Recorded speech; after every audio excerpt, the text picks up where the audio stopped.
So এখন আমি আপনাদের আরেকটা ইন্টারেস্টিং জিনিস দেখাই।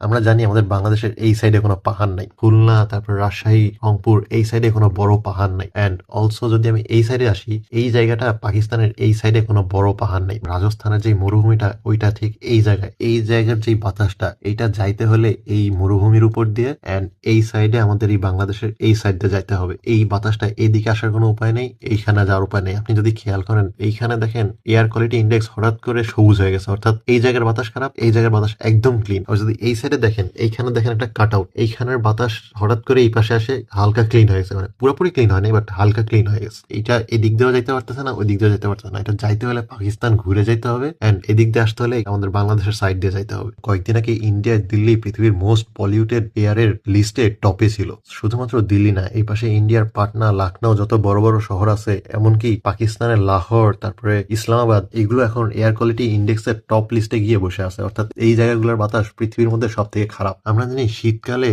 যে উপরের ঠান্ডা বাতাসটা এই ঠিক এই এলাকা দিয়েই আসে আমাদের দেশের উপর দিয়ে যায়, ফলে আমাদের দেশে শীতকালের উপরের অঞ্চলগুলোতে এরকম ঠান্ডা পড়ে। তাছাড়া তো উপরে যে সাইবেরিয়ান ঠান্ডা বাতাস আমাদের হিমালয় মাউন্টেন রেঞ্জের কারণে এদিক দিয়ে ঢুকতে পারে না, ফলে আমাদের দেশে হাড় কাঁপানো শীত পড়ে না। শীত পড়ে বাট অত ঠান্ডা শীত পড়ে না। এই শীতটা পড়ে এইখানে যে হিমালয়ান মাউন্টেন রেঞ্জের যে ঠান্ডা বাতাসটা এই দিক দিয়ে আসে, ঠান্ডা বাতাসটা যখন আমাদের দেশের উপর দিয়ে যায়, ফলে হচ্ছে আমাদের দেশে এরকম ঠান্ডা পড়ে। সো এই ঠান্ডা বাতাস আমাদের দেশের উপর দিয়ে আসার যে পথটা, এই পথটা পুরোটাই পলিউটেড। এইখানে যে বাতাসটা, এই বাতাসটা যখন আমাদের দেশের উপর দিয়ে যায়, এই জায়গার যে পলিউশন গুলো আছে, এই পলিউশন গুলো আমাদের দেশের উপর দিয়ে নিয়ে যায়, ফলে আমাদের দেশের এই এরিয়াটা দেখেন, এই সাইডে সিলেট চট্টগ্রামের তুলনায় আমাদের এই সাইডের এরিয়াটা বেশি পলিউটেড। হ্যাঁ, আমি মানি আমাদের দেশেও প্রচুর পরিমাণ বায়ু দূষণ হয়, কিন্তু খেয়াল করেন আমাদের দেশের তুলনায় ইন্ডিয়া কিন্তু অনেক বেশি বায়ু দূষণ হয়। এক্ষেত্রে আমি এক্সপার্ট না, বাট এতক্ষণ ইউটিউবে বিভিন্ন ভিডিও এন্ড এই ম্যাপগুলোতে দেখে যা বুঝলাম, বায়ু দূষণ করবে ওরা এন্ড ভুগতে হবে আমাদের দেশের মানুষের।